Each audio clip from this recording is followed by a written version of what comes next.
আসসালামু আলাইকুম সবাইকে সবাইকে স্বাগত জানাচ্ছি ইংলিশ বাংলা আইসিটি ব্যাচের আজকের বাংলা ক্লাসে। আজকে আমরা মূলত আমাদের সহপাঠের যে শেষ একটা সাহিত্যকর্ম সিরাজুদ্দৌলা যে নাটকটি রয়েছে সেইটি নিয়ে আজকে ক্লাসে হচ্ছে আমরা পড়া শুরু করব। তোমরা জানো আমাদের বাংলা প্রথম পত্রের শর্ট সিলেবাসের সবগুলো অংশ কিন্তু শেষ হয়ে গিয়েছে। আমাদের শুধুমাত্র সহপাঠের এই সিরাজুদ্দৌলাটা বাকি ছিল, এটা কিন্তু আজকে ক্লাসে শুরু করছি। হোপফুলি আজকে ক্লাসে শেষ করতে না পারলেও আর একটা ক্লাসের মধ্যে আমরা কিন্তু কমপ্লিট করে ফেলবো। এরপরে একটা না ক্লাস করে আমাদের যে বাকি সম্পূর্ণ সিলেবাস সেটাও কিন্তু আমরা পড়ে ফেলবো, ঠিক আছে? সো যারা যারা এখনো ক্লাসটাতে জয়েন করে নাই বন্ধুদেরকে একটু জলদি মেনশন করে দাও যেন সবাই চলে আসে এবং একসাথে আমরা আমাদের ক্লাসটা শুরু করে ফেলতে পারি। আর যে যাই বন্ধুরা আমাদের সাথে ইতিমধ্যে জয়েন করেছো তাদের সবাইকে অনেক অনেক ধন্যবাদ। আশা করি সবাই অনেক ভালো আছো। একটু দেখে নেই আমাদের সাথে কে কে জয়েন করেছে। আমাদের সাথে জয়েন করেছে তাহফিম আকিব, তারপর একটা আরবি নাম দেওয়া আছে পড়তে পারছি না, রাকিবুল ইসলাম আছে, সারাফি আছে, ফেরদাউসি বেগম আছো, অনন্যা ইসলাম শ্রেয়া আছো, রুবিনা নাজনীন আছো, তাহসিনা লিয়া আছো, তারপরে হচ্ছে আছে তাহফিম আকিব। আহ আচ্ছা ঠিক আছে, সারাফি আছে।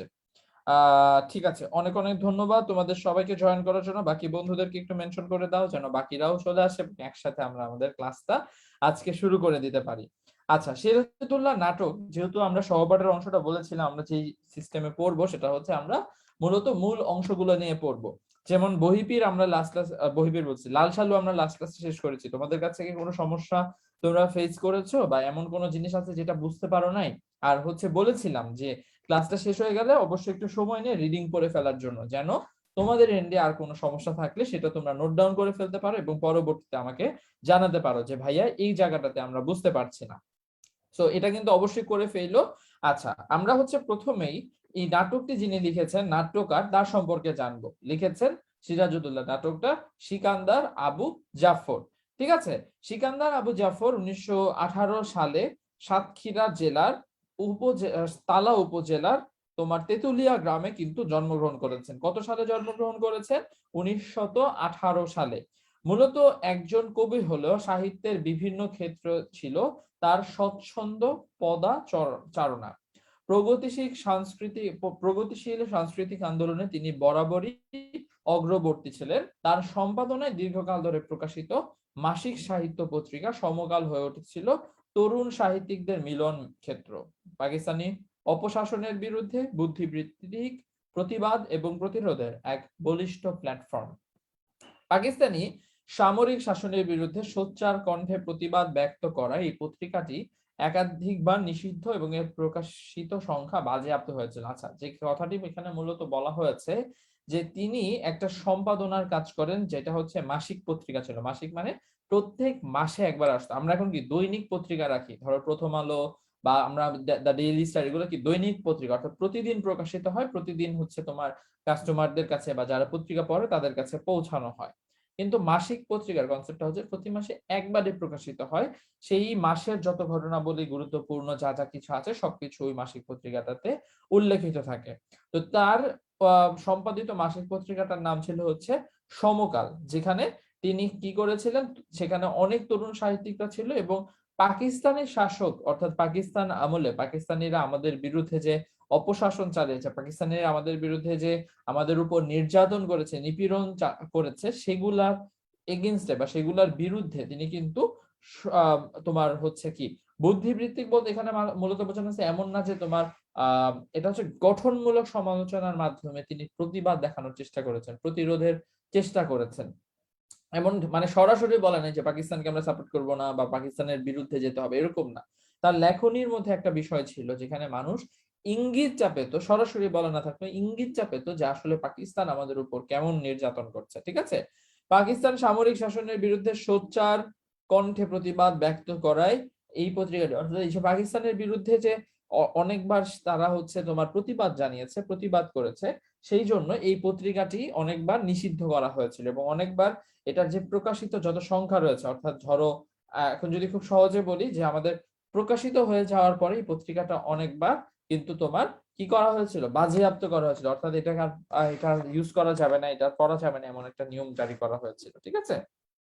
আচ্ছা, সিকান্দার আবু জাফরের শিক্ষা জীবন শুরু হয় তৎকালীন খুলনার তালাবেরি ইংরেজি উচ্চ বিদ্যালয়। তালাবিদ ইংরেজি উচ্চ বিদ্যালয়টা এই যে তালা উপজেলায় অবস্থিত, আমরা বুঝতেই পারছি, এবং তার শিক্ষা জীবন সেখানে শুরু হয়েছিল কারণ তিনি সেখানেই জন্মগ্রহণ করেছিলেন, খুলনাতে, ঠিক আছে, যেটা বর্তমানে সাতক্ষীরা নামে পরিচিত।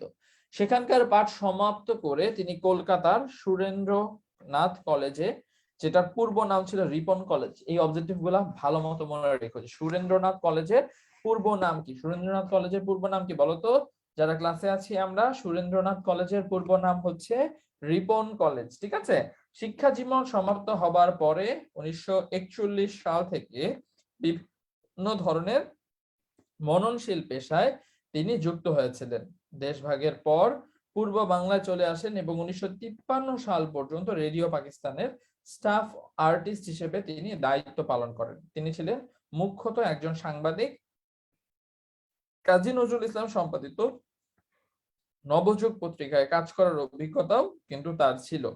মুক্তিযুদ্ধের সময় কলকাতা থেকে সাপ্তাহিক অভিযান পত্রিকা সম্পাদনা এবং প্রকাশের গুরু দায়িত্ব পালন করেন তিনি। আচ্ছা, সাপ্তাহিক পত্রিকাটার নাম কি? মুক্তিযুদ্ধের সময় কলকাতা থেকে সাপ্তাহিক অভিযান পত্রিকা, সাপ্তাহিক অভিযান, এই পত্রিকাটার নাম ছিল সাপ্তাহিক অভিযান, যেটা সম্পাদনা এবং প্রকাশের কাজ তিনি খুবই সুন্দর মতো করেন, ঠিক আছে। আচ্ছা, কাজী নজরুল ইসলামের কোন সম্পাদিত কোন পত্রিকায় তিনি কাজ করেছিলেন? যারা ক্লাসটাতে ছিল আমাকে কমেন্টে তাড়াতাড়ি জানিয়ে দাও তো, তাড়াতাড়ি। যারা ক্লাসটিতে আছে, অনেক বন্ধুরাই আজকে ক্লাসে জয়েন করেছে, অনেক অনেক ধন্যবাদ তোমাদেরকে ক্লাসটাতে জয়েন করার জন্য। যারা এখনো জয়েন করে নাই তাদেরকে রিকোয়েস্ট করব জয়েন করে ফেলার জন্য। তো যেটা বলা হয়েছে যে তিনি ছিলেন মুখ্যত একজন সাংবাদিক এবং কাজী নজরুল ইসলামের কোন পত্রিকায় কাজ করার অভিজ্ঞতা তার রয়েছে? কাজী নজরুল ইসলামের নবযুগ পত্রিকাটাতে কাজ করার অভিজ্ঞতা কিন্তু তার রয়েছিল, এটা কিন্তু আমরা দেখতে পাচ্ছি। ভেরি গুড তাজিম, রাহুল, অন্না, তারপরে হচ্ছে যারা চেয়েছো বলেছো তাজিম, আচ্ছা অনেক অনেক ধন্যবাদ। তো মূলত হচ্ছে নবযুগ পত্রিকাটাতে কাজ করার অভিজ্ঞতাও কিন্তু সিকান্দার আবু জাফরের ছিল, ঠিক আছে। আমাদের সংগ্রাম চলবেই, বাংলা ছাড়ো প্রভৃতি বিখ্যাত রচনার স্রষ্টা ছিলেন সিকান্দার আবু জাফর। তিনি নাট্যকার হিসেবে বিশেষ সমাদৃত ছিলেন। সিরাজউদ্দৌলা ছাড়াও তার আরো যেসব বিখ্যাত নাটক রয়েছে তাদের মধ্যে রয়েছে কি? মাকড়সা, যেটা 1960 সালে প্রকাশিত হয়, শকুন্ত উপাখ্যান 1962 সালে প্রকাশিত হয়, মহাকবি আলাউল, এটা খুব ভালো মতো মনে রাখো, হ্যাঁ, মহাকবি আলাউল প্রকাশিত হয়েছিল 1966 সালে, এটা খুব ভালো মতো মনে রাখো। নাট্যকার স্বীকৃতি স্বরূপ 1966 সালে তাকে বাংলা একাডেমি পুরস্কারে ভূষিত করা হয়। কবিতা এবং নাটকের পাশাপাশি উপন্যাস, অনুবাদ সহ বিভিন্ন সৃষ্টিশীল কর্মকাণ্ডে তিনি সবিশেষ কৃতিত্বের স্বাক্ষর রেখেছেন। 1975 সালের 5ই আগস্ট তিনি ঢাকায় মৃত্যুবরণ করেন। কত তারিখ? 1975 সালের 5 আগস্ট তিনি ঢাকায় মৃত্যুবরণ করেছেন। তো এই হচ্ছে, আচ্ছা রাহুল সমস্যা নেই, বাংলা সেকেন্ড পেপারে মানবন্টনের উপর ক্লাস নিয়ে নিব, কোনো সমস্যা নেই, ঠিক আছে। আচ্ছা, কবিতা এবং নাটকের পাশাপাশি উপন্যাস, অনুবাদ সহ বিভিন্ন সৃজনশীল কর্মকাণ্ডে তার অবদান রয়েছে আমরা দেখতে পাচ্ছি। এবং তিনি মৃত্যুবরণ করেছেন কত সালে? 1975 সালে। কত তারিখ? 5ই আগস্ট। কোথায় মৃত্যুবরণ করেছেন? ঢাকায় মৃত্যুবরণ করেছেন। এই যে তোমাদেরকে তথ্যগুলো আমি হাইলাইট করে দিলাম, এগুলো আমরা সবাই মনে রাখতে পারবো না? অবশ্যই পারবো। আমরা একটু ভালো মতো যদি কয়েকবার রিডিং পড়ি তাহলেই কিন্তু আমাদের এই তথ্যগুলো একদম মনে থাকবে, এগুলো কিন্তু ভুল করা যাবে না, ঠিক আছে। কারণ প্রথম ক্লাসে যে জিনিসটা বলেছিলাম সেটা হচ্ছে যে আমাদেরকে সবসময় খেয়াল রাখতে হবে, যেহেতু এই নাটক বা উপন্যাসগুলো অনেক বড়, এখান থেকে ভিতর থেকে অবজেক্টিভ আসা থেকে এই অংশগুলো থেকে বেশি অবজেক্টিভ চলে আসে। আর একদম গল্প, নাটক বা সাহিত্যকর্মের ভিতর থেকে আসলে ধরো খুব বেসিক জিনিসগুলা থেকে প্রশ্ন আসে, যেগুলো তোমরা ইতিমধ্যেই পড়েছো, ঠিক আছে। আচ্ছা, এখানে হচ্ছে নাটক নিয়ে অনেক কথা বলা রয়েছে। এর মধ্যে থেকে একটা খুব গুরুত্বপূর্ণ তথ্য, যে নাটকে কয়টা বিষয়কে প্রাধান্য দেওয়া হয়? 4টা বিষয়কে প্রাধান্য দেওয়া হয়। একটা হচ্ছে কাহিনী বা প্লট, আরেকটা হচ্ছে চরিত্র, আরেকটা হচ্ছে সংলাপ, এবং আরেকটা হচ্ছে পরিপ্রেক্ষিত। এই 4টা বিষয়কেই মূলত কিন্তু নাটকের ক্ষেত্রে প্রাধান্য দেওয়া হয়, এটা আমরা হচ্ছে মনে রাখতে হবে, ঠিক আছে। এছাড়া এখানে খুব বেশি সময় দেওয়া তোমাদের লাগবে না, কারণ এখান থেকে প্রশ্ন আসে না। ট্র্যাজেডি থেকে, ট্র্যাজেডি বলতে কি বোঝায় এইটা একটু পড়ে রাখতে পারো, এইটা এই স্লাইডটা একটু রিডিং করে রাখো, পাওয়ার পরে এটা তোমাদের বইয়ের মধ্যে আছে, ঠিক আছে।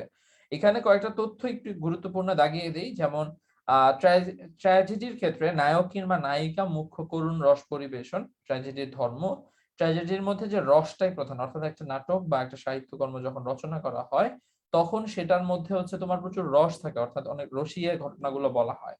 আর ট্র্যাজেডির ধর্মটা হচ্ছে কোনো জটিল বা গুরুতর, মানে এটার মেইন বৈশিষ্ট্য হচ্ছে কোনো জটিল বা গুরুতর ঘটনার আশ্রয়ে বিশেষ ধরনের রস সঞ্চার করে অনুভূতির অভূতপূর্ব আবহে আলোড়িত করবে। অর্থাৎ এটা যদি আমি একটু তোমাদেরকে সহজ ভাষায় বলি, তাহলে এখানে যে কাজটা করা হয় যে অত্যন্ত জটিল একটা বিষয়, ধরো অত্যন্ত সমস্যা জড়িত একটা বিষয়, বা হচ্ছে অত্যন্ত গুরুতর একটা বিষয়, সেই গুরুতর বিষয়টাকে অত্যন্ত রস সঞ্চার করে অথবা অত্যন্ত রসি অথবা অত্যন্ত সাহিত্যের ভাষায় সুন্দরভাবে এটাকে প্রেজেন্টেশন করাই হচ্ছে ট্র্যাজেডির মূল বৈশিষ্ট্য। ঠিক আছে?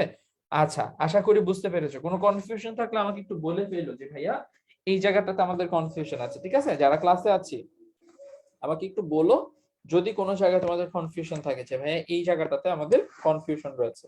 অন্যথায় আমরা কিন্তু কনফিউশনটাকে আগে সলভ করে পরের অংশে পরে চলে যাব। ঠিক আছে? তো ক্লাসে মোটামুটি যারা আছো তোমাদের একটু প্রশ্ন দেখি নাই।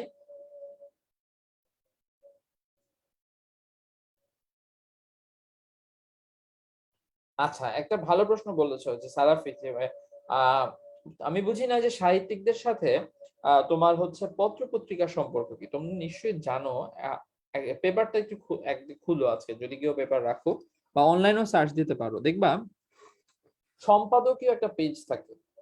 তারপরে আগে পত্র পত্রিকাতে সাহিত্যের একটা পেজ থাকতো।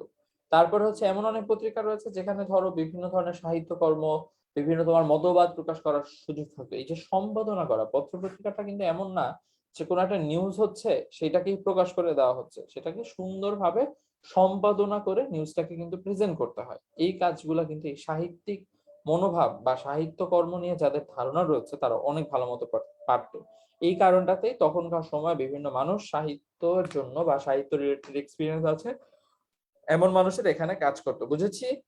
ঠিক আছে, প্রশ্নটার উত্তর পেয়েছো সারাফি? আচ্ছা, এখানে খুব বেশি সময় আমরা দিব না। আহ একবার তোমরা হচ্ছে জাস্ট রিডিং করে নিবা, এখানে কোনো খুব বেশি সময় তোমাদের দিতে হবে না। ঠিক আছে? আচ্ছা, আমরা হচ্ছে তোমার সিরাজ উদৌল্লাহ নাটকটা নিয়ে এখন পড়া শুরু করব। সিরাজ উদৌল্লাহ নাটকটা নিয়ে যদি আমি তোমাদেরকে বলি, ইতিহাসের যেটা বলা হয়েছে যে ইতিহাসের সত্য এবং সাহিত্যের সত্য সবসময় অভিন্ন পথে নাও চলতে পারে, তা সত্ত্বেও ইতিহাসকে অবলম্বন করে সাহিত্য সৃষ্টির রীতি সুপ্রাচীন। মূলত এখানে যে জিনিসটা বলা হয়েছে, সাহিত্যকে, সাহিত্য রচনার জন্য ইতিহাসকে অনেক সময় ব্যবহার করা হয়েছে। ইতিহাসের বিভিন্ন ঘটনা, ইতিহাসের বিভিন্ন করুণ ঘটনাবলী ইত্যাদি বিভিন্ন সময় সাহিত্য কর্মের মধ্যে, সাহিত্য সৃষ্টির মধ্যে তুলে ধরার চেষ্টা করা হয়েছে, সাহিত্যের মাধ্যমে তুলে ধরা হয়েছে। রবীন্দ্রনাথ ঠাকুর তার সাহিত্য ঐতিহাসিকতা প্রবন্ধে ইতিহাসের বহুতর ঘটনাপঞ্জি এবং বিবিধ অনুষঙ্গকে সাহিত্য পরিহার করার পক্ষে নিজের অভিমত ব্যক্ত করেছে। তিনি মনে করেন যে এত সাহিত্য নিজের কর্তৃত্ব হারিয়ে ফেলে এবং ফলত সাহিত্যের যে শিল্পরস আহরণ তা ব্যাহত হয়। অর্থাৎ রবীন্দ্রনাথের মত ছিল যে ইতিহাসকে কেবল ঘটনা সূত্রের মধ্যে সীমিত রেখে তাকে রচয়িতার সৃষ্টিশীল কল্পনায় ডুবিয়ে শিল্পমাত করে তোলা। কেননা ইতিহাসের পুনর্লিখন সাহিত্যিকের উদ্দেশ্য নয়।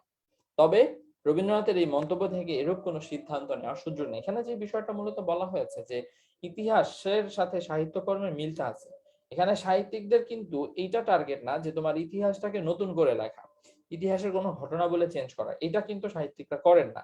সাহিত্যিকরা যে কাজটা করেন, ইতিহাসের যে ঘটনাবলীটা রয়েছে, ইতিহাসের যে মূল বিষয়টা রয়েছে, ইতিহাসের যে বিভিন্ন ঘটনা বিভিন্ন সময় ঘটেছে, সেগুলাকে তাদের সাহিত্যকর্মের মাধ্যমে মানুষের কাছে তুলে ধরার চেষ্টা করেছেন।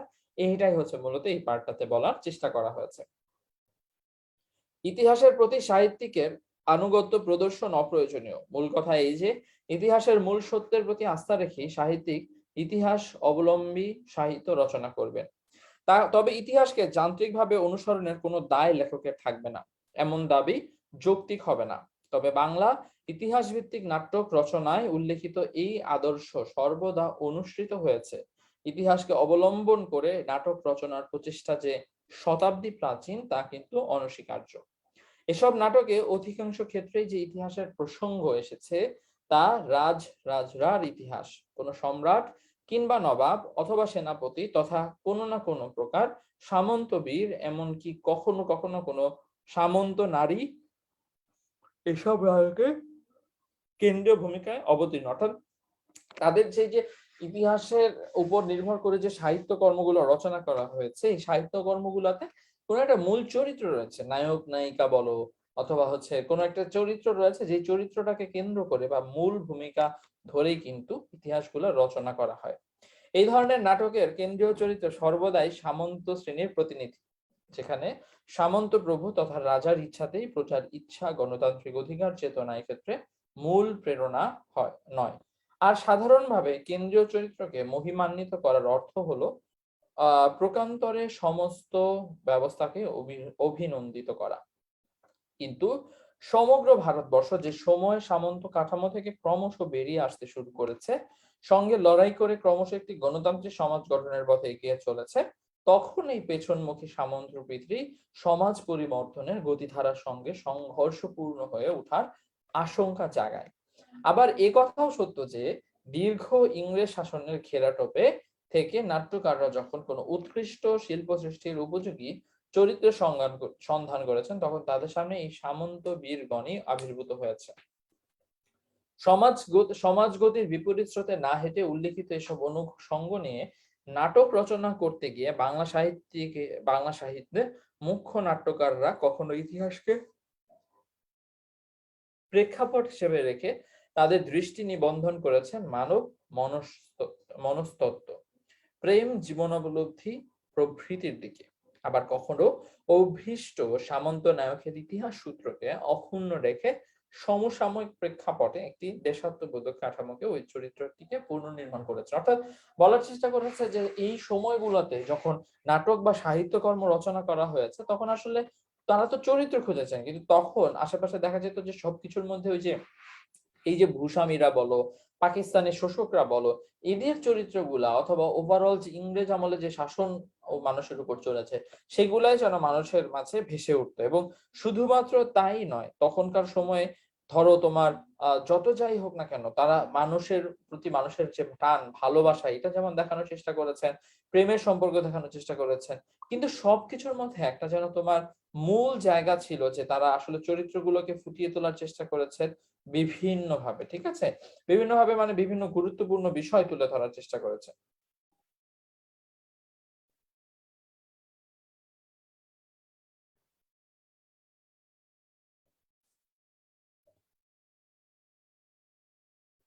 আচ্ছা, তোমাদের কমেন্ট সেকশন একটু দেখে ফেলতেছিলাম, কোনো প্রশ্ন, কোনো কনফিউশন আছে কিনা।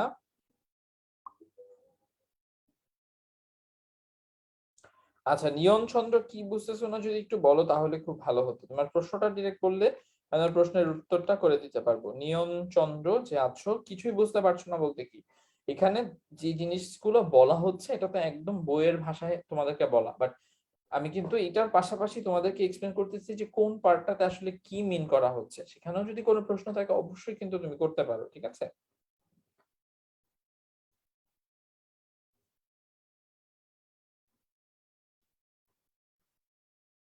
আচ্ছা, না সব নাটক একরকম না। নাটকের যে প্রকারভেদ, আমরা যে প্রায় অনেকগুলা স্লাইড স্কিপ করে আসলাম, যেটা তোমাদের হয়তো এখন টাইম নিয়ে পড়া লাগবে না, সেখানটাতে তুমি পড়তে পারলে বুঝতে পারবা যে কোনো একটা ট্র্যাজেডির মধ্যে পড়ে, কোনো নাটক প্রহসনের মধ্যে পড়ে। আহ এই ধরনের যে শ্রেণী বিভাগ গুলো রয়েছে, সেগুলোর মধ্যে তোমার কিন্তু নাটকগুলা বিভিন্ন ভাগে ভাগ করা যায়, ঠিক আছে। আচ্ছা, তারপরে পরবর্তী অংশে যদি চলে যাই, প্রথম বর্ণিত কৌশলের উল্লেখযোগ্য দৃষ্টান্ত হিসেবে স্মরণ করা যায় মাইকেল মধুসূদন দত্তের কৃষ্ণকুমারী কিংবা দ্বিজেন্দ্রলাল রায়ের শাহজাহান নাটকের কথা। দ্বিতীয় কৌশলের সবচেয়ে সমাদৃত দৃষ্টান্ত হচ্ছে সিরাজউদ্দৌলা। বাংলার শেষ স্বাধীন নবাব যতই সামন্ত শ্রেণীর প্রতিনিধি হন না কেন, বাংলার নাট্যকারদের সৃষ্টিশীল প্রজ্ঞায় হয়ে উঠেছেন স্বাধীনতাকামী মানুষের চিরায়ত আইকন। আচ্ছা, সিরাজউদ্দৌলা বাংলা স্বাধীনতাকামী মানুষের জন্য একটা চিরায়ত আইকন বলা হচ্ছে, অর্থাৎ আদর্শ বলা হচ্ছে, কারণ তিনি কিন্তু সবসময় স্বাধীনতার জন্য লড়াই করেছেন, চেষ্টা করেছেন, যত যাই হোক না কেন তোমার হচ্ছে আহ দেশটাকে ভালোবেসেছেন, দেশের মানুষকে ভালোবেসেছেন, সেই জন্য কিন্তু তিনি সাধারণ মানুষের কাছে আইকন হিসেবে রয়ে গিয়েছেন, অর্থাৎ আদর্শ হিসেবে রয়েছেন, ঠিক আছে। রাহুল, সিকিউ বা এমসিকিউ পড়াবো, লাস্ট ক্লাসে তোমাদেরকে বলেছিলাম না যে এটা পড়ানোর পরে মানে আজকে বা কালকে ক্লাসের মধ্যে শেষ হয়ে গেলে তো খুবই ভালো। এরপরে আমরা যে কাজটা করব সেটা হচ্ছে সিকিউ এবং এমসিকিউর উপর এই দুইটা টপিকের একটা ক্লাস নিব, ঠিক আছে। নিয়ন, তুমি কিন্তু এখনো বললে না যে কোথায় বুঝতেছো না। তুমি একদম প্রশ্ন করতে পারো আমাকে ডিরেক্টলি, তাহলে আমি তোমার প্রশ্নগুলোর উত্তর করতে পারবো, ঠিক আছে?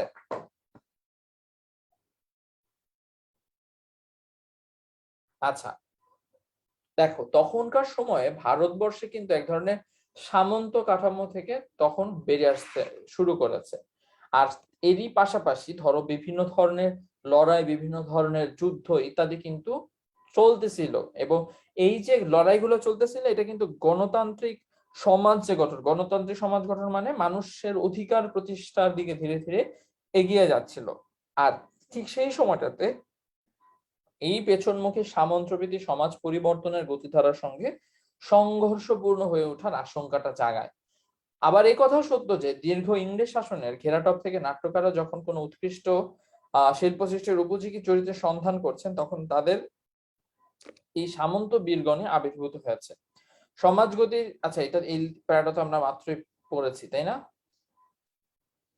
আচ্ছা, আইকন থেকে যদি আবার বলি, যেটা বাংলার নাট্যকার বা সৃজনশীল প্রজ্ঞায় কিন্তু সিরাজুদ্দৌলার জন্য, সিরাজুদ্দৌলা কিন্তু স্বাধীনতাকামী মানুষের জন্য একটা আইকন হিসেবে রয়েছে, ঠিক আছে? এই প্রসঙ্গে যে জিনিসটা বলে নেওয়া দরকার সেটা হচ্ছে কি, সিরাজুদ্দৌলা নিয়ে বাংলা ভাষায় কিন্তু আরো অনেক নাটক রয়েছে। শুধুমাত্র এমনই না যে তোমরা এই যে নাটকটা পড়ছো শুধুমাত্র এইটা, এছাড়াও কিন্তু আরো অনেক নাটকের কিন্তু সিরাজুদ্দৌলাকে নিয়ে লেখা হয়েছে।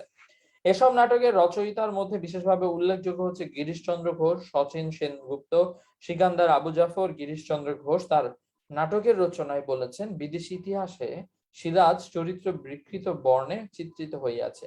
সুপ্রসিদ্ধ ঐতিহাসিক বিহারী লাল সরকার শ্রীযুক্ত অক্ষয় কুমার মৈত্র, এর অনেকগুলো নাম বলা হয়েছে, ভয় পাওয়া না পড়তে গিয়ে, প্রমুখ শিক্ষিত সুধী অসাধারণ অধ্যাবসায় সহকারে বিদেশি ইতিহাস খণ্ডন করিয়া রাজনৈতিক এবং প্রজাবৎসল সিরাজের স্বরূপ চিত্র দর্শনে তুলে ধরেছেন। আচ্ছা, এগুলো তোমাদের জন্য একটু কঠিন মনে হইতেছে, আমার কাছে মনে হয় যে আসলে বুঝতে পারতেছো না।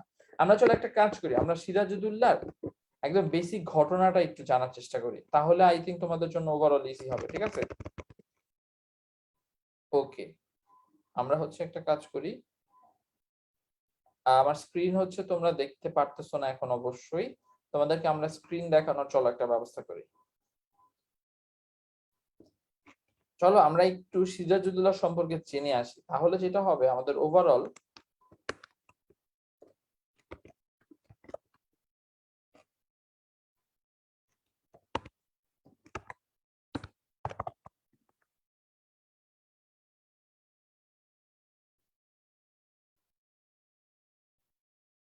ওকে।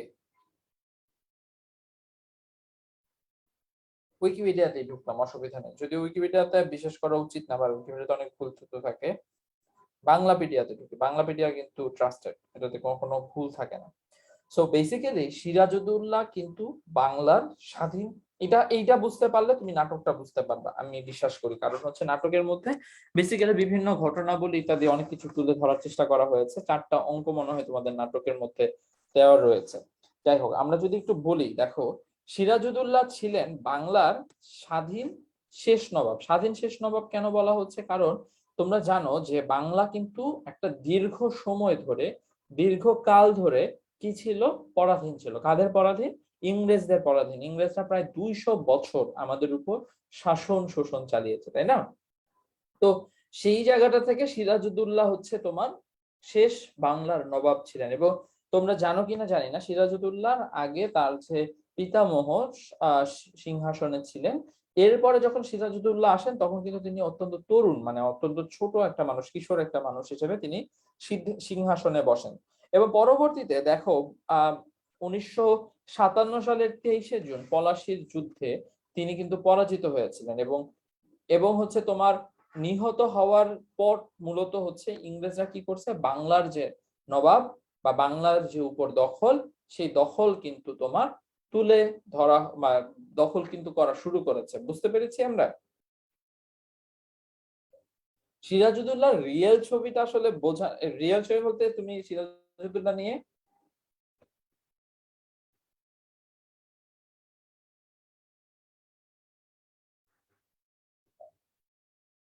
আচ্ছা আহ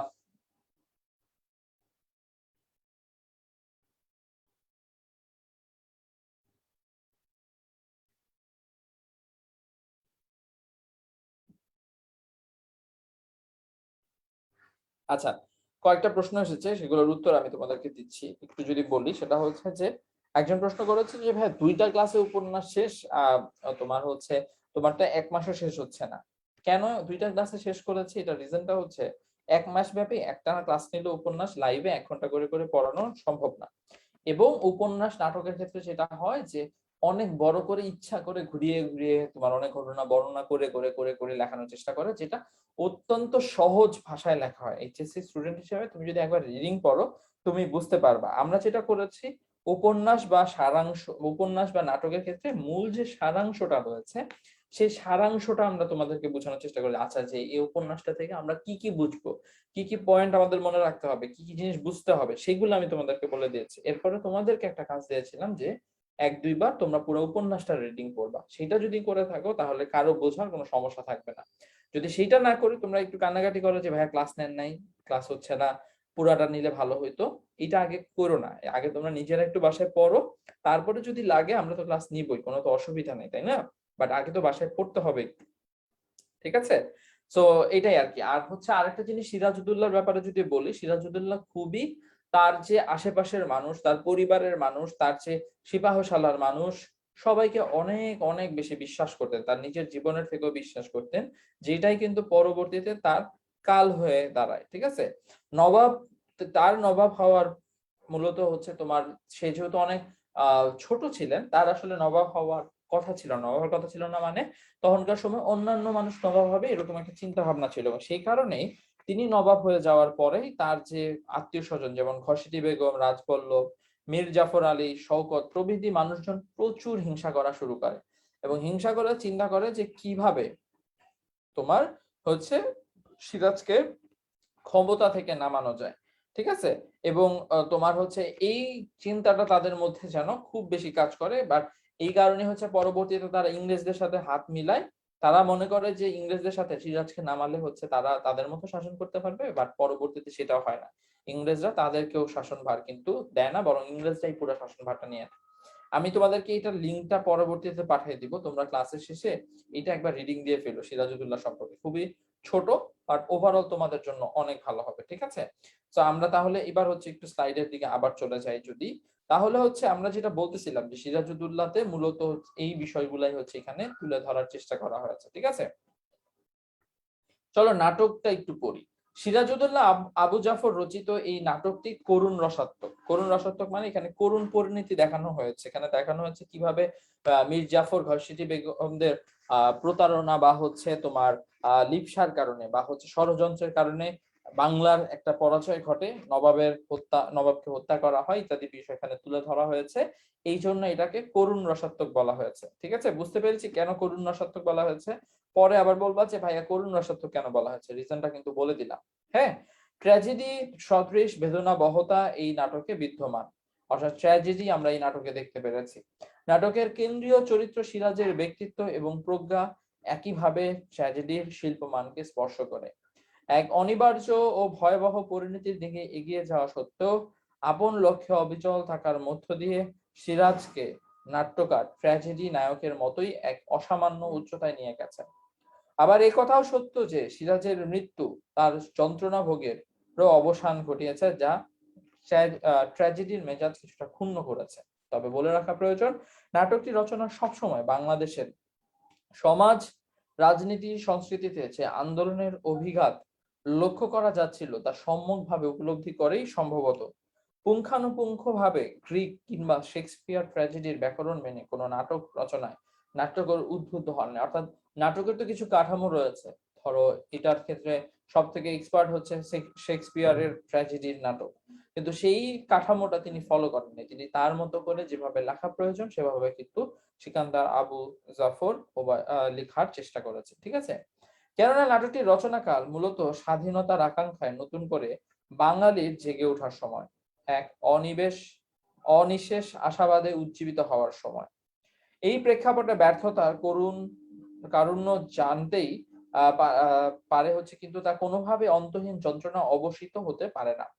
অথচ ট্র্যাজেডি মানেই শেষ পর্যন্ত নায়কের সীমাহীন দুর্ভোগে নিপতিত হওয়া, মানে অনেক বেশি কষ্ট পাবে নায়ক, অনেক বেশি সমস্যার সম্মুখীন হবে ইত্যাদি বিষয়টাই কিন্তু ট্র্যাজেডির মূল বিষয়। নাটক যেহেতু সময় এবং সমাজের প্রতিচ্ছবি, সেহেতু সিকান্দার আবু জাফর সময় কালকে সমীহ না করে পারেন নাই। আচ্ছা, আরেকটা প্রশ্ন করেছো যে ভাইয়া নাটক তো অনেক বড়, পরীক্ষার আগে কিভাবে পড়বো? দেখো, নাটকের ক্ষেত্রে আমি বা নাটক বা উপন্যাস দুইটার ক্ষেত্রেই আমি যেভাবে তোমাদেরকে বলবো, বইয়ে নাটকটা শুরু করার আগে কিছু পার্ট রয়েছে, যে পার্টটা আমরা পড়তেছি, যে অংশটা আমরা পড়তেছি সেটা ভালো মতো পড়ো। এখন থেকে নাটকটা এক দুইবার রিডিং দিয়ে রাখো, তাহলে পরীক্ষা হলে নিজের ভাষায় নিজের মতো করে বানায় লিখতে পারবা। ঠিক আছে? এখানে মূলত আহ একটা জিনিস বলে দিই, এখানে সৃজনশীলে একটাই জিনিস আসে, সেটা হচ্ছে ষড়যন্ত্রের বিষয়টা নিয়ে সৃজনশীল আসবে, খুব সহজ। জাস্ট কানেক্ট করতে পারলে হবে সিরাজুদ্দৌলার সাথে কিভাবে ষড়যন্ত্র হয়েছে, উপন্যাসের মানুষের বা উপন্যাস বলছে উদ্দীপকের মানুষের সাথে কিভাবে ষড়যন্ত্র হয়েছে, এটা দেখলেই চলবে। আরেকটা যেটা আসে যে প্রিয়জনের প্রতি ভালোবাসা, সিরাজ তার প্রিয়জন গুলাকে বা আত্মীয় স্বজনকে অনেক ভালোবাসতো, তাদেরকে অনেক বিশ্বাস করতো, সেইটাও মূলত উদ্দীপক হইতে পারে। এই দুইটা জায়গা থেকে উদ্দীপক। এখন তুমি সিরাজউদ্দৌলার ঘটনা বলে যদি জানো, তাহলে কিন্তু হয়ে যাবে। তোমরা জানো আমি যখন এইচএসসি পরীক্ষার্থী ছিলাম, আমি এই নাটকটা কখনো পড়ি নাই, মানে বই থেকে কখনো পড়ি নাই। বিকজ সিরাজউদ্দৌলা সম্পর্কে আমি জানতাম, উদ্দীপক থেকে যে এরকম আসবে এটা বুঝতে পারছিলাম, আমি আমার মতো ভাষায় লিখতাম, এবং কখনো আমি বাংলায় কম মার্কস পাই নাই। ঠিক আছে? তো এইভাবে তোমরা কিন্তু আগে বুঝতে হবে যে টপিকটা, এই নাটকের যে কবিতা অংশটা তোমাদের বই আছে, সেখানে পুরোটাতেই সিরাজউদ্দৌলার যে ঘটনা বলি সেগুলো উল্লেখ করা হয়েছে। তো তোমাকেও সিরাজউদ্দৌলার ঘটনাবলী সম্পর্কে তুমি ভালো মতো জানলেই কিন্তু উত্তর করতে পারবা। ঠিক আছে? নাট্যকার উপলব্ধি করেছিলেন যে গ্রিক ট্র্যাজেডির নিয়তিবাদ একালে প্রধান প্রতিপাদ্য বিষয় নয়, আবার নিরপরাধ বাঙালিকে নেমেসিসের কাঠামোর বাঁধবেন এরও কোনো যুক্তিসঙ্গত কারণ তিনি খুঁজে পান নাই। সেই তুলনায় তার অনেক বেশি আগ্রহের জায়গা ছিল শেক্সপিয়ার রচিত ট্র্যাজেডি। কেননা এই শ্রেণীর ট্র্যাজেডিতে নায়কের কোনো স্থলন বা ক্ষুদ্র ত্রুটি শেষ পর্যন্ত তার চরম পরিণতির জন্য দায়ী বলে গণ্য হয় না। কিন্তু আমাদের এইখানে কিন্তু নায়কের অর্থাৎ সিরাজউদ্দৌলার কারণেই যে এই ট্র্যাজেডিটা ঘটছে সেটা কিন্তু প্রকাশিত হয়েছে। কিভাবে? সিরাজউদ্দৌলা যে অত্যন্ত বিশ্বাস করেছে তার প্রিয়জন কে বলবো বা আত্মীয় স্বজনকে বলবো, সেই কারণে যে ট্র্যাজেডিটা ঘটেছে সেটা কিন্তু আমরা এই নাটকের ক্ষেত্রে দেখতে পাচ্ছি। বুঝতে পেরেছি আমরা? সো এই জিনিসগুলা কিন্তু আমাদেরকে মনে রাখতে হবে। ঠিক আছে? শেক্সপিয়ারের বা শেক্সপিয়রীয় ট্র্যাজেডি নায়কের এই বিশেষত বিবেচনাগত ভুল, এরর অফ জাজমেন্টকে তিনি সিরাজের মধ্যে দেখতে চেয়েছেন। কিন্তু যেভাবে শেক্সপিয়ারের ওথেলা বা হ্যামলেটের নায়কের অসহ্য যন্ত্রণা এবং পরিতাপের আগুনে দগ্ধ হয়, এর থেকে মুক্তির কোনো পথ তাদের সম্মুখে অবশিষ্ট থাকে না, সেভাবে সিরাজকে নির্মাণ করার কোনো আগ্রহ সিকান্দারের ছিল না। অর্থাৎ বলার চেষ্টা করা হয়েছে যে শেক্সপিয়ার তো আরো অনেকগুলো নাটক লিখেছেন, ওথেলা যেমন একটা, হেমলেট একটা, যেখানে নায়কেরা অসহ্য যন্ত্রণা ভোগ করেছেন এবং ভোগ করে পরবর্তীতে মৃত্যুবরণ করেছে। কিন্তু সিরাজের ক্ষেত্রে এই জিনিসটা বা এইভাবে দেখানোর চেষ্টা কিন্তু সিকান্দার আবু জাফর করেন নাই। হ্যাঁ, তিনি তার মতো করে লেখার চেষ্টা করেছেন, তিনি যেভাবে ভালো মনে করেছেন সেভাবে তিনি লিখেছেন। আচ্ছা, ঠিক আছে। তাহলে তিনি বাঙালিকে কি বার্তা পৌঁছাতেন? আর তার আর কোনো আশা নেই, ভরসা নাই, এরূপ তার অনিষ্ট ছিল। বরং তিনি বলতে চান সিরাজ ষড়যন্ত্রের শিকার হয়েছেন এবং ষড়যন্ত্রের টের পেয়েও ঔদার্য ও মানবিকতায় আমৃত্যু আস্থাশীল সিরাজ ষড়যন্ত্রকারীদের বিরুদ্ধে কখনোই চরমভাবে নির্মম বা কঠোর হতে পারেন নাই। নাট্যকার আরো বলতে চান সিরাজ যুদ্ধ করেছেন, যুদ্ধে পরাজিত হয়ে আপাততভাবে পালিয়ে গেল, আবার যুদ্ধ করতে চেয়েছেন, শেষে বন্দী হয়ে তিনি কিন্তু মৃত্যুবরণ করেছেন। কিন্তু তারপরও সিকান্দারের নাটকের অন্তর প্রেরণা রূপে তিনি এই সুর ধ্বনিত হতে থাকে, জনতার সংগ্রাম চলবে, সিরাজ পারে নাই, এবার বাঙালিরা পারবে। এই আশাবাদ যে নাটকের মূল শক্তি, সেই নাটকের পরিণতি নির্মাণে অনুপঙ্খভাবে ট্র্যাজেডির বিধিবদ্ধ কাঠামো অনুসরণ প্রত্যাশিত নয়। অর্থাৎ পরিপূর্ণ ট্র্যাজেডি হওয়ার পরিবর্তে ট্র্যাজেডির লক্ষণার্থ হওয়ায় এই নাটকের শিল্প সাফল্যে অন্তর্নিহিত প্রেরণা। তবে করুণ রস পরিবেশনের ক্ষেত্রে নাট্যকারকে সচেতন থাকতে হয়েছে যাতে নাটকটি মেলোড্রামা বা অতি নাটকে পরিণত না হয়। কেননা করুণ রস যদি যথাযথভাবে ঘনীভূত না হয়, তবে তা অতি আবেগ প্রকাশের মধ্য দিয়ে নাটককে ভারাক্রান্ত করে তুলতে পারে, যা কোনোভাবে সিকান্দারের কাম্য ছিল না। তিনি অত্যন্ত সচেতন ভাবে শিল্প সীমা লঙ্ঘন না করে এই নাটককে এক বেদনাদ্র করুণ রসাত্মক প্রতি গতি প্রদান করেছেন। বিষয়টি অনুধাবনের জন্য আলোচ্য নাটকের প্রেক্ষাপট এবং তার শিল্পরূপ বিষয়ে আলোকপাত করা প্রয়োজন। পলাশী যুদ্ধের পটভূমি। পলাশী যুদ্ধ মানে ওই যে 1957 সালে 1757 সালে যে যুদ্ধটা হয়। দেখো এখান থেকে আমরা একটু মন দিয়ে পড়বো, হ্যাঁ, এখানে কঠিন কোনো কিছু নাই, বুঝতে হবে একটু। পলাশী যুদ্ধের পটভূমি ছিল হচ্ছে বাণিজ্যের আকর্ষণেই ইউরোপীয়রা যে দীর্ঘকাল পূর্বে ভারতে আসে এবং ক্রমশ এদেশের রাজনীতিতে তারা তাদের আধিপত্য বিস্তারে সচেষ্ট হয়ে যায়। বাণিজ্যের কথা বিবেচনা করে বলা যায় যে এই অঞ্চলের পণ্য দ্রব্যের ব্যাপক চাহিদা ছিল সমগ্র ইউরোপে, বিশেষ করে ইংল্যান্ডের ক্ষেত্রে। স্মরণ রাখা প্রয়োজন যে কলম্বাস এদেশ আবিষ্কারের উদ্দেশ্যেই এককালে সমুদ্র যাত্রা করেছিলেন, যদিও শেষ পর্যন্ত তিনি আবিষ্কার করে ফেলেন আমেরিকা। ইতিহাস থেকে আরো জানা যায় যে পর্তুগিজ নাবিক ও ভ্যানিয়া ভাস্কো দা গামা ভারতে পৌঁছেছিলেন 1498 সালে। এই সালটা তোমাদের মনে রাখতে হবে। এই পর্তুগিজদের সূত্র ধরেই একের পর এক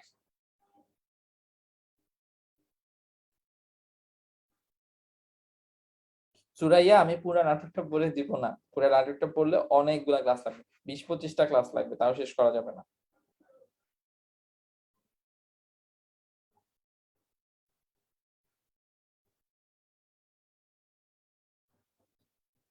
ঠিক আছে, এই পর্তুগিজদের সূত্র ধরে একের পর এক বাণিজ্য গুটি পূর্ব ভারত সহ ভারতের বিভিন্ন অংশে স্থাপিত হতে থাকে। এরা দস্যুবৃত্তিতেও লিপ্ত ছিল। এদের নিয়ন্ত্রণ ও দমন করতে তৎপর হন মোগল সম্রাট জাহাঙ্গীর। আরো উল্লেখ করা প্রয়োজন যে তার অনুমতি পেয়ে ইংল্যান্ডের ইস্ট ইন্ডিয়া কোম্পানি প্রথমে সুরাটে বাণিজ্য ঘাঁটি স্থাপন করে। কোথায় ইস্ট ইন্ডিয়া কোম্পানি বাণিজ্য ঘাঁটি স্থাপন করেছিল? সুরাটে। এটা কিন্তু মনে রাখতে হবে তোমাদের, ঠিক আছে। বলা যেতে পারে এই আপাত ক্ষুদ্র ঐতিহাসিক ঘটনাই মূলত ভারতীয়ের পরবর্তীকালের ইতিহাসকে নিয়ন্ত্রণ করেছে।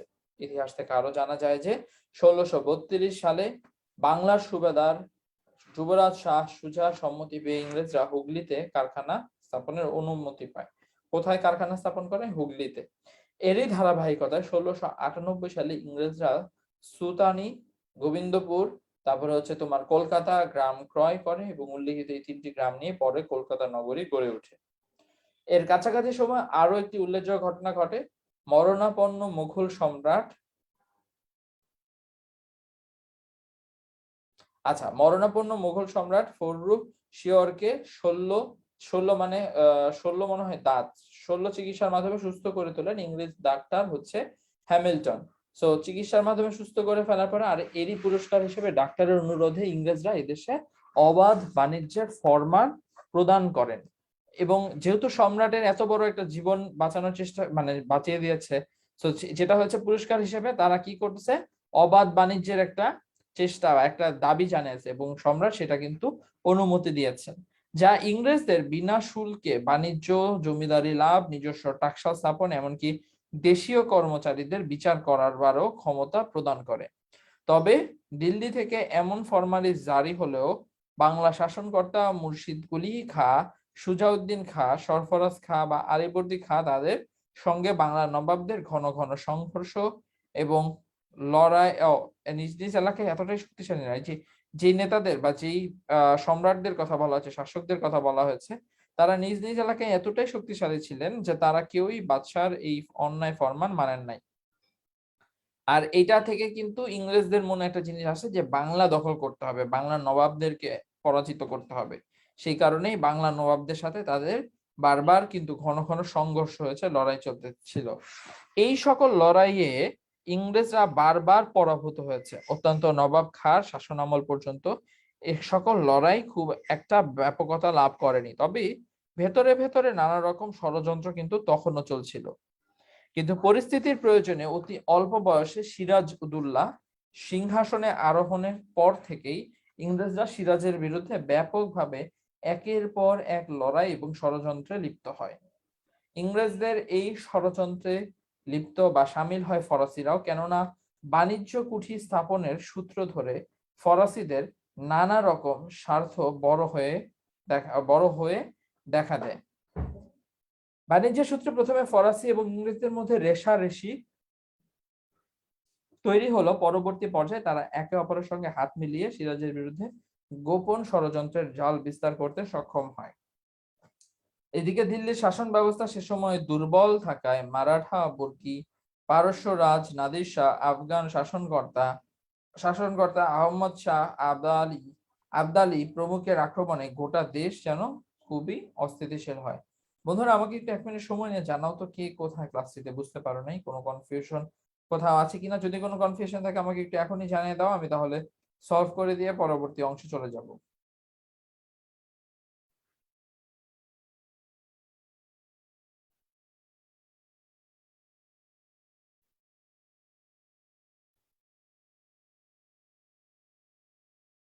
আচ্ছা, ঠিক আছে, আমি তোমাদের কমেন্ট সেকশন দেখতেছিলাম, মোটামুটি সবাই বলতেছে বুঝতে পেরেছি। আচ্ছা, কোনো কনফিউশন যদি থাকে একটু কমেন্টে জানাও।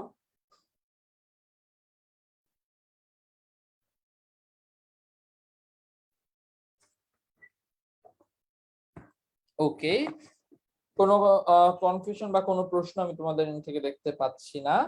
আচ্ছা, ঠিক আছে।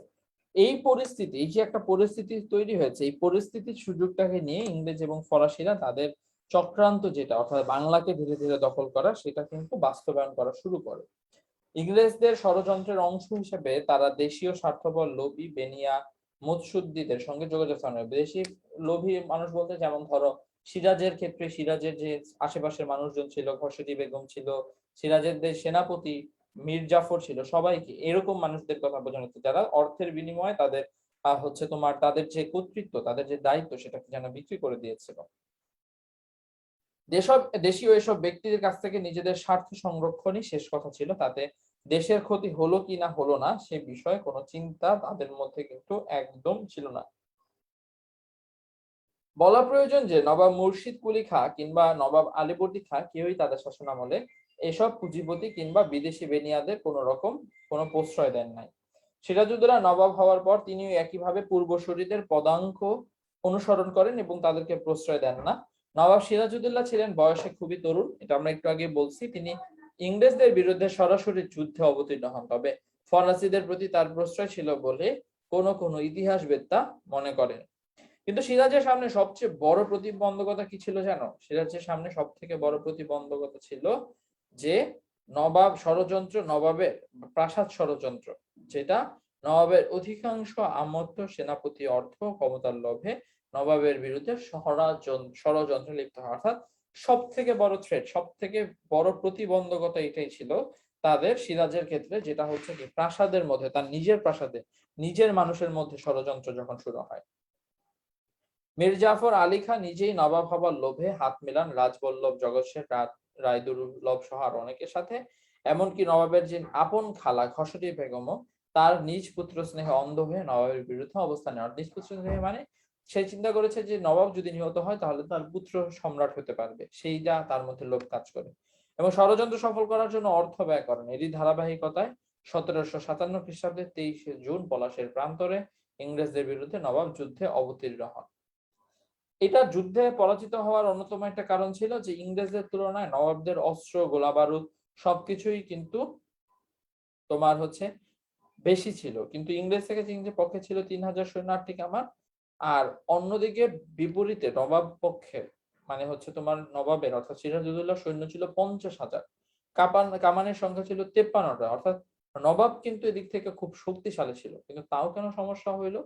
কারণ এটা একটা খুব গুরুত্বপূর্ণ প্রশ্ন, যে শক্তিশালী হওয়ার পরেও কেন পরাজিত হয়েছিল? কারণ ওই যে অন্তর্মহলের বা প্রাসাদের যে ষড়যন্ত্র, নিজের মানুষ যদি তোমার সাথে ষড়যন্ত্র করে তাহলে কিন্তু তুমি যতই শক্তিশালী হও না কেন, তোমার কাছে যত কিছুই, যত ধরনের ধরো অর্থ থাকুক, যত ধরনের জিনিসপত্র থাকুক, তুমি কিন্তু কখনোই ভালো করতে পারবা না, কখনোই যুদ্ধে জিততে মানে জয়ী হতে পারবা না। কারণ তোমার নিজের মানুষের মধ্যে সমস্যা, নিজের মানুষই হয়তো দেখো অন্যায় ভাবে তোমাকে পরাজিত করার কোনো পথ দেখিয়ে দিয়েছে, তাই না?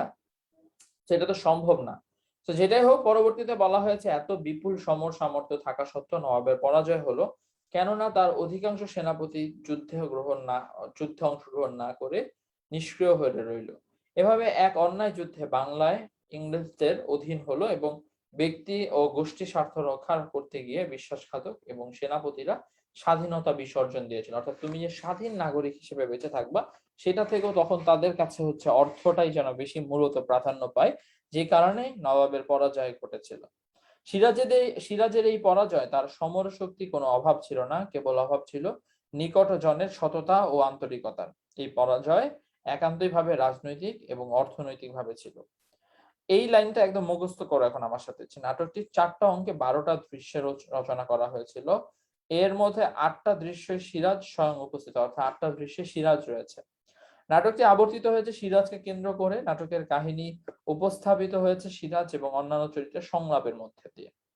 নাটকটির কাহিনী মুখ উন্মোচিত হচ্ছে যুদ্ধ দিয়ে। সিরাজের বাহিনী কলকাতা আক্রমণ করে ইংরেজদেরকে তাড়িয়েছে, কিন্তু সিরাজের স্বস্তি নাই, তাকে সিংহাসন থেকে হটাতে চলেছে নানাবিধ প্রাসাদ ষড়যন্ত্র, অর্থাৎ প্রাসাদের মধ্যে অভ্যন্তরীণ ষড়যন্ত্র। এর সঙ্গে ক্রমব্যাপ্ত হচ্ছে নাটকের কাহিনী। ষড়যন্ত্রের যে জাল ক্রমশ বিস্তার লাভ করেছে, তাতে ইংরেজদের সঙ্গে যুক্ত হয়েছে তার নিকটতম আত্মীয়, তার প্রধান সেনাপতি সহ বিভিন্ন অমাত্য।